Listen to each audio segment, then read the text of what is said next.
धतूरा मन को भाई बसहा भेल की जिनकी सवारी रहे कुटिया में धूनी रमाए गोरा संग गणेश भी रहते विघ्न विनाशक जो कहलाए कथा सुनाऊं वैद्यनाथ की सुनो रे भक्तों ध्यान लगाए कथा सुनाऊं वैद्यनाथ की।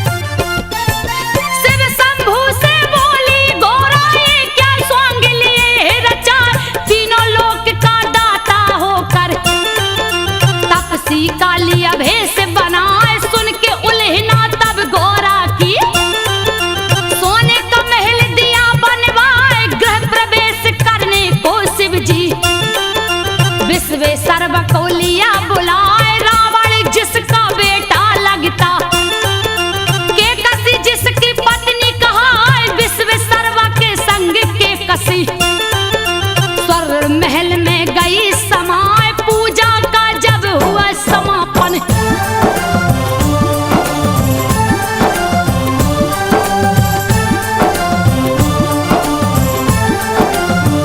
पूजा का जब हुआ समापन शिव शंभू बोले हरिशाय प्रसन्न हुआ हूँ तुमसे ब्राह्मण मांगो दक्षिणा जो मन आए यही मेरा सौभाग्य है बाबा मुझसे पूजा लिया करवाए आशीर्वाद ही बस काफी है जिससे जीवन सफल हो जाए फिर भी नहीं माने कैलाशी बोले कुछ तो ले भाई पूजा अधूरी रह जाती है बिन दक्षिणा के जो ब्राह्मण जाए के कसी को तब लालच आ गई।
कर नहीं सकता। चैन न इसमें लेने पाए के कसी रावण को उकसाई। शिव को लाओ लंका उठाए, पार्वती ने श्राप दिया है। बचने का नहीं दूजा उपाय, जा बेटा कैलाशी को लाओ।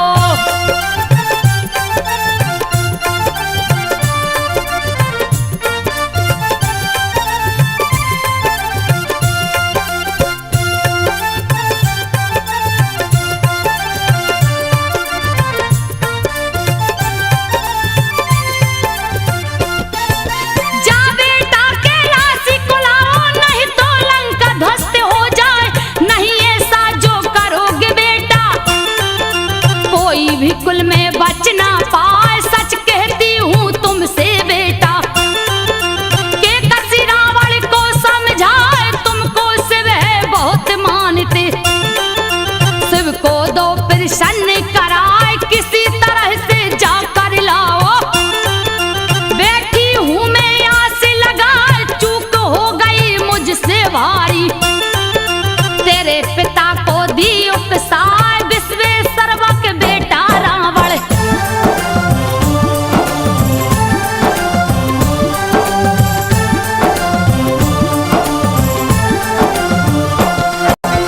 विश्वेश्वरवा का बेटा रावण, जिसकी भक्ति कहीं न जाए।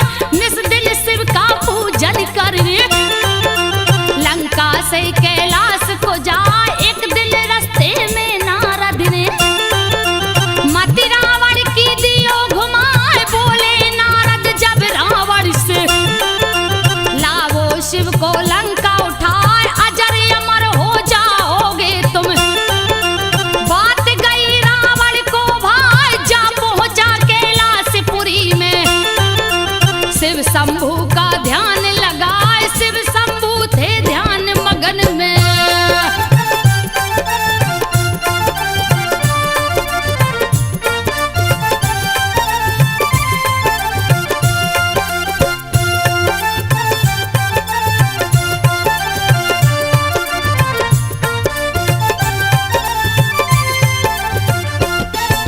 शिव शंभू थे ध्यान मगन में, रावण मन ही मन हर्षाए। ऐसा मौका नहीं मिलेगा, क्यों ना लूं कैलाश उठाए। रखूंगा जाकर लंकापुरी में, फिर शिव जी को दूंगा जगाए। सोच के ऐसा सब रावण ने कैलाश पर्वत लिया उठाए। हिला कैलाश ओ शिव जी डोले, दिया रावण ने हाथ लगाए। ध्यान भंग हुआ शिव शंभू का, तब जंघा से दियो दबाए। दब गया दोनों भुजा रावण का।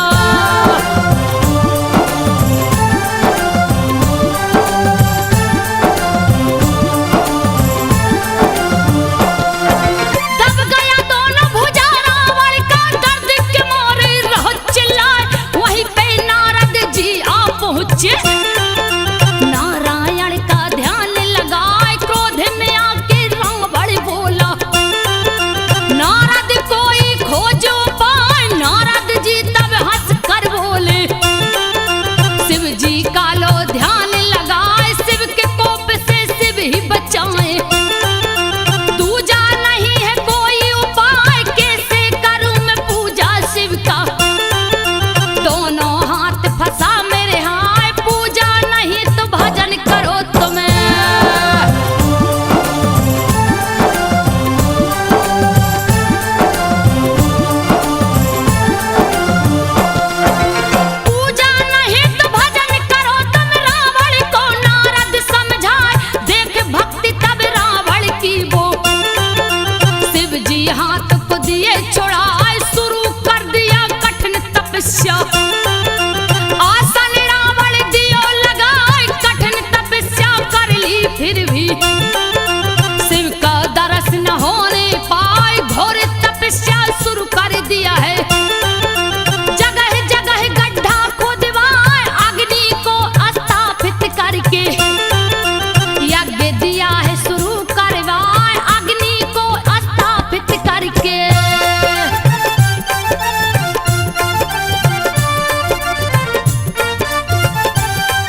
गैस से तन भीगा जाए, कोशिश लाख किया रावण ने, शिव प्रसन्न ना होने पाए, क्रोधित होकर राजा रावण लिया खड़ग तब हाथ उठाए, एक एक करके शीश काट कर अग्निकुंड में भेंट चढ़ाए, नौ शीश जब काट दियो तो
भुजा से, फिर भी लिंग ना हिलने पाए। क्रोधित होकर तब रावण ने अंगूठा से दिया लिंग दबाए। लंका नहीं ले जा सकता तो दूंगा पातालपुरी पहुंचाए। तब करने आसन पर बैठा, नहीं था कोई दूजा उपाय। दर्शन देकर शिव शंकर ने रावण को दिया शर्त बताए, जहां भी धरती पर रखोगे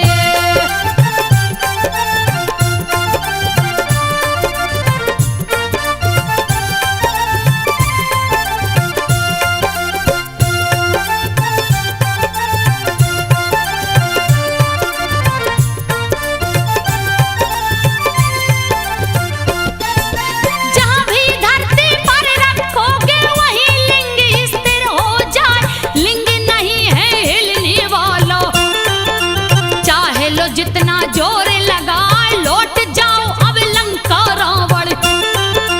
दूजा नहीं है कोई उपाय, मेरी आराधना जहां करोगे मन वांछित वर प्राप्त हो जाए। रावण लौट गया लंका को, सारे देवता गए हर्षाए। शिवलिंग को स्थापित करके बैजू को दिए भक्त बनाए। देवता गण बैजू से बोले,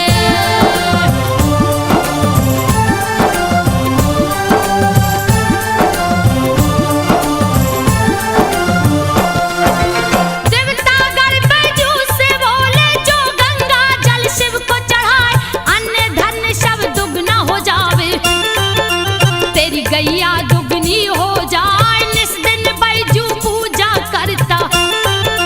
शिव शंभू का ध्यान लगाए, एक दिन बिन पूजा किए ही बैठ गया भोजन पर आए। ध्यान पड़ी जब शिव शंभू की, दौड़ा दौड़ा बैजू जाए। जैसे ही पूजा पर बैठा है शिव शंभू बोले हर्षाए, हुआ प्रसन्न मैं तुमसे बैजू।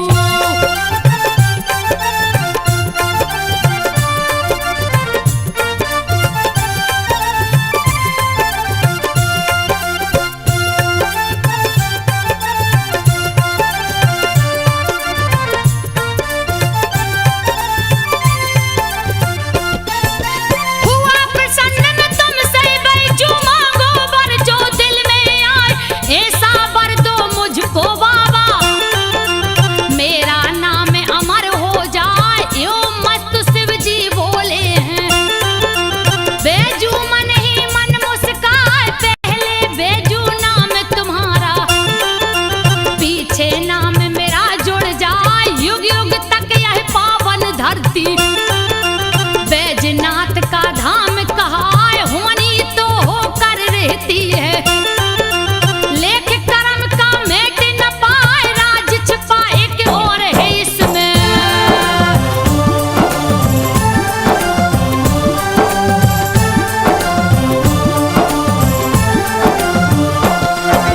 राज छुपा एक और है इसमें। सुनो रे भक्तों ध्यान लगाए, शिव जी के ससुर दक्ष है प्रजापति। यज्ञ दिया है शुरू करवाए, नर किन्नर गंधर्व देवता सबको न्योता दिया पठाए। नहीं निमंत्रण शिव को भेजा, ए अपमान सहा नहीं जाए। शिव शंभू से सती ने बोला, चलिए यज्ञ को देखा जाए। बिना निमंत्रण में नहीं जाऊं। शिव शंभू बोले समझाए, मगर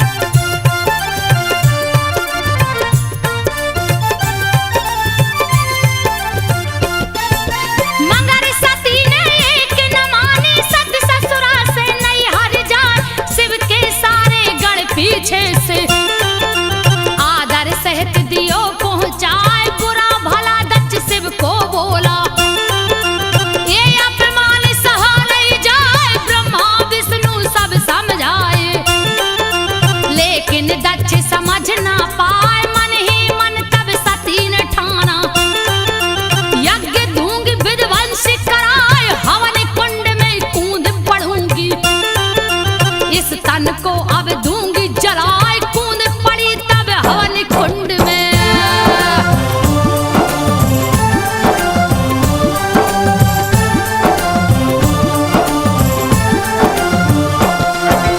कूद पड़ी जब हवन कुंड में, अग्नि डर से भागी जाए, योगाग्नि को प्रकट किया तब सती ने तन को दिया जलाए, मची तबाही यज्ञशाला में।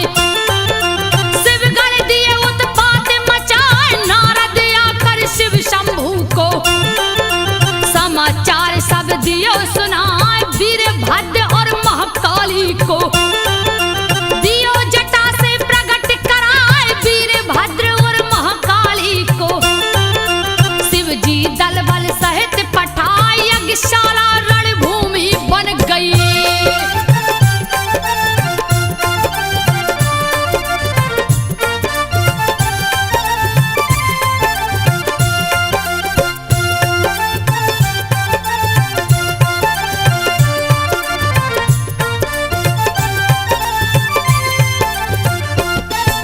यज्ञशाला रणभूमि बन गई, जिसकी वर्णन कही न जाए, काले लगा प्रत्यक्ष नाचने, दक्ष की सेना भागे पराए, शिव के गढ़ सब क्रोधित हो गए, यज्ञ का दिए नाम मिटाए, माया में बसीभूत शिव ने सत्य के शव को लिया उठाए, मोह भंग होके से शिव का देवता सभी समझ ना पाए, विष्णु ने तब चक्र सुदर्शन सत्य के शव पर दिया चलाए, विष्णु ने तब चक्र सुदर्शन।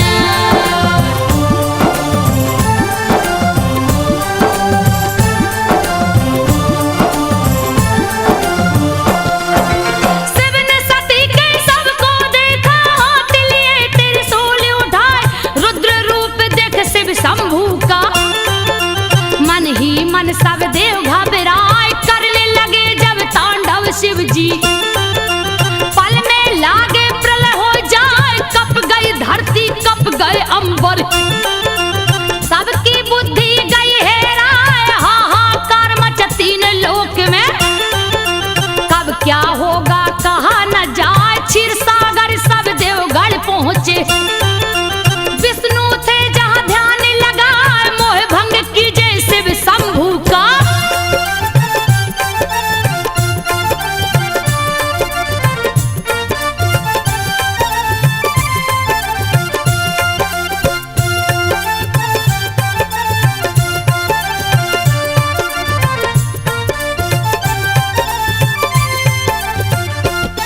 तो मोह भंग कीजे शिव शंभू का, तीजा नेत्र कहीं खुल जाए, जल जाएगा धरती अंबर, जल्दी कीजिए कोई उपाय, बादल गरजे बिजली चमके, हवा बहन लगे साए साए, आंधी तूफान ओला वृष्टि से सृष्टि कहिए ढक ना जाए, सुन के चक्र सुदर्शन धारी, देखा शिव को ध्यान लगाए, गगन में देखा शिव शंभू को, विचरत सती के सबे उठाए, गगन में देखा शिव शंभू को।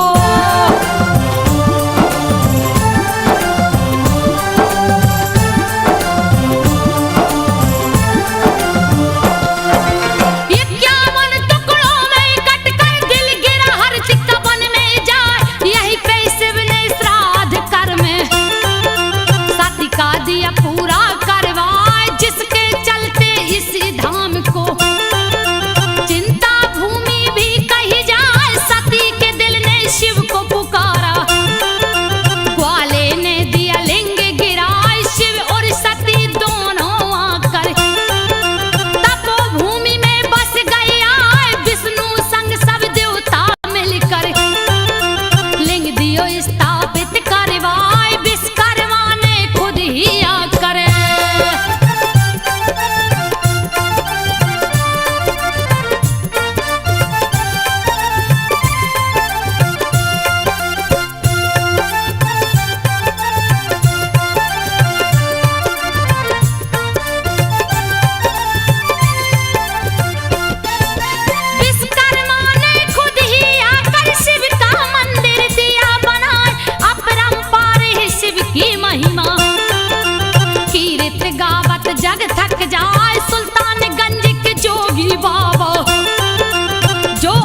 सुन लो ध्यान लगाए, आज गेवी गंगा जल लेकर पहुंच गए सुइया पर आए। सुइया पहाड़ पर एक थगा दहा, प्यास के मारे रहा चिल्लाए। आज गेवी ने मन में सोचा, तू मैं इसका जान बचा ली कांवर से गंगा जल को। उसके मुंह से दिया लगाए, भक्तों से अपनी लेत परीक्षा।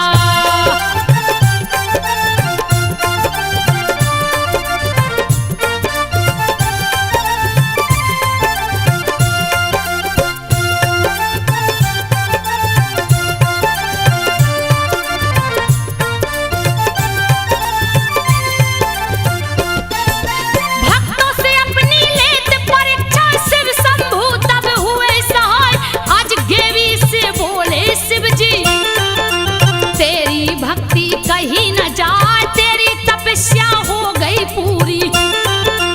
वर मांगो जो मन में आए, मैं क्या मांगू हे शिव शंभू। धन्य भाग जो दरस दिखाए, दिए वर है फिर आज गेवी को। तू आज गेवी नाथ कहाँ, अपरंपार है शिव की महिमा। सुनो रे भक्तों ध्यान लगाए, अपरंपार है शिव की महिमा।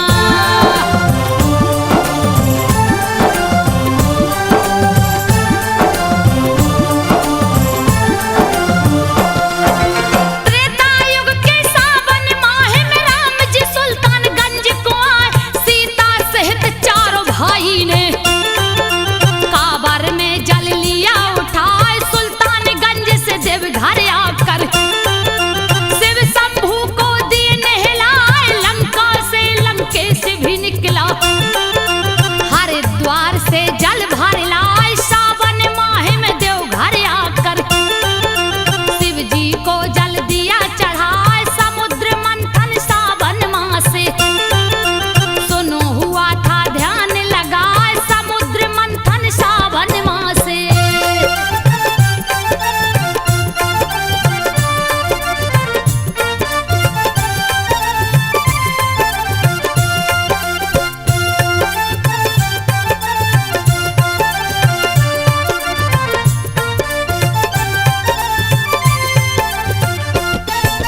चौदह रत्न निकल कर आया, जिसमें 13 गया बता।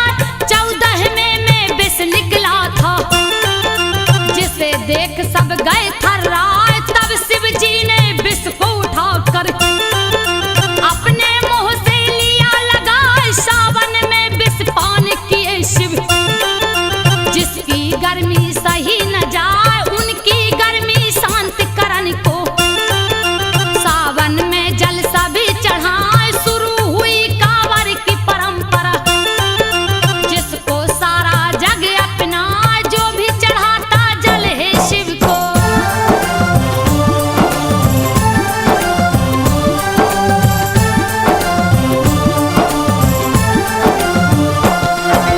बड़ी विभीषण काल पड़ गया, प्राणी त्राहि माम चिल्लाए।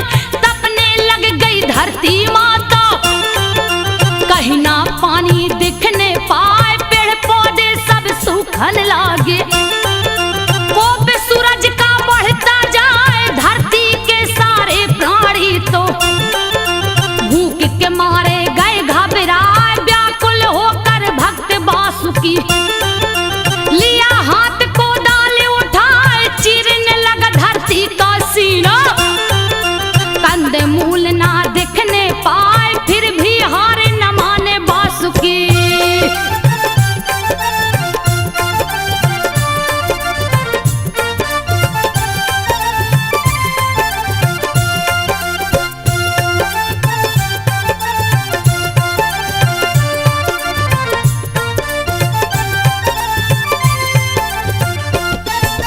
फिर भी हार न माने वासुकी, धरती का सीना चिरता जाए। खून से लटपट हुआ कुदाली, शिवलिंग से गए हैं टकरा। एक टकरा निहार वासुकी, खून को देख गया घबरा। चूक हुआ मुझसे ये कैसा, मन ही मन वह रहा डरा। लगता है कोई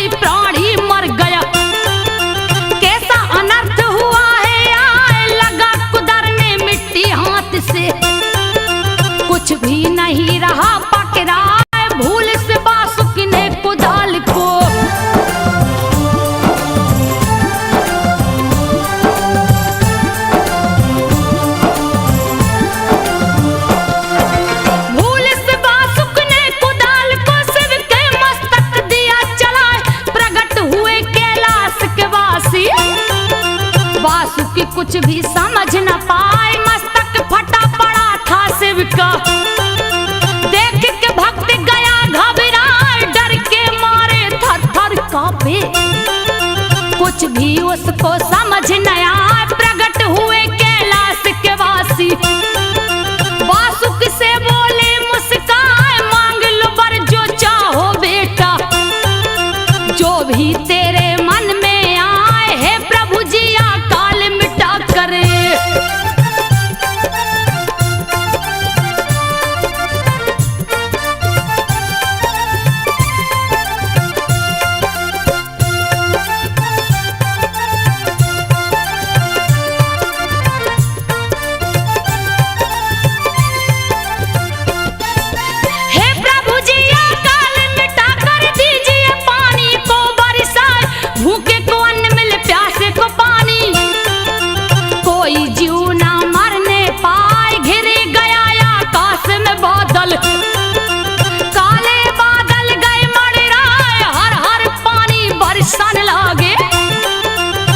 जंतु सब गए हर साय, शिव शंभु वासुकी से बोले, यहाँ 2 मंदिर मुख्य बनाए, नित प्रति मेरी पूजा करना।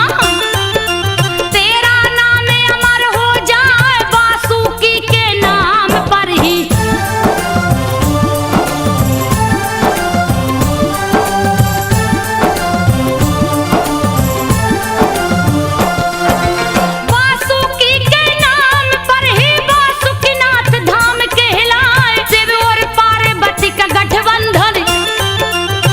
शिवरात्रि को हो जाए, शस्त्रों की पूजा भी इस दिन ही करते हैं सब पंडाया। शिवरात्रि में जो शस्त्र को छूता, उसका देते कष्ट मिटाए, भगवा वस्त्र को धारण करके भक्तों शिव को पूजने जाए, बोल बम उच्चारण करके। नंगे पांव कंवरिया जाए, इस मंत्र के उच्चारण से।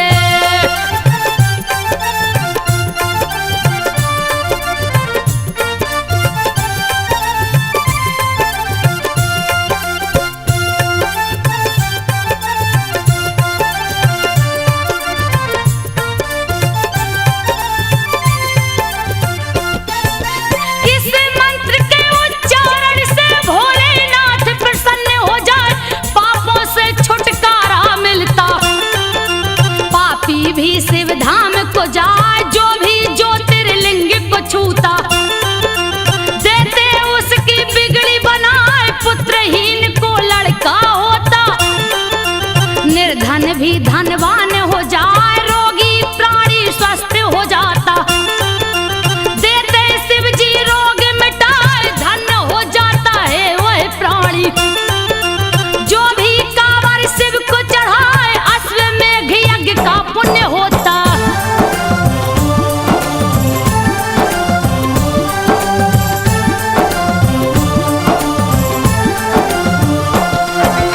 अश्वमेघ यज्ञ पुण्य होता, बोल बम जो कहता जाए, शिव के संग ब्रह्मा विष्णु भी बोल बम से खुश हो जाए। ओम नमः शिवाय भी शिव का पंचाक्षरी मंत्र कहलाए, अश्वनी कुमार बीमार पड़ गए, सारे देवता गए घबराए, लाखों वेदा देख के हारे, फिर भी स्वस्थ न होने पाए, वेद खुद ही रोगी हो गया।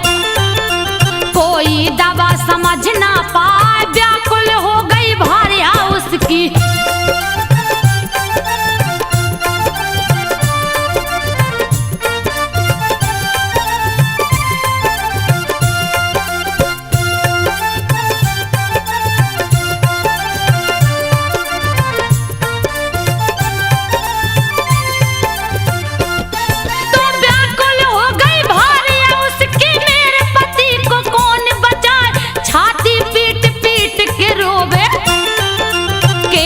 धुन के रही चिल्लाए, जा पहुंची बैद्यनाथ धाम को। शिव जी आसन जहां लगाए, सर को झुका के शिव से बोली, लीजिए पति की जान बचा, थक हार गई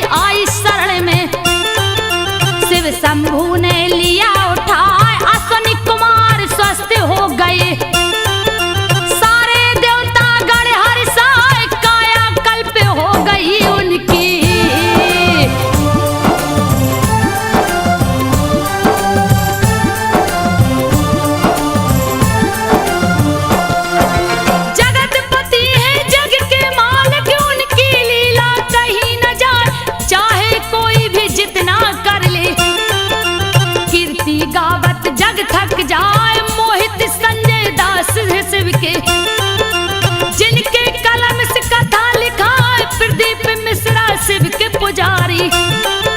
शिव को अपने दिल में बसाए दिलीप सिन्हा भक्त भोला के। कावर ले दो घर को जाए संजू बघेल जगावेगा था।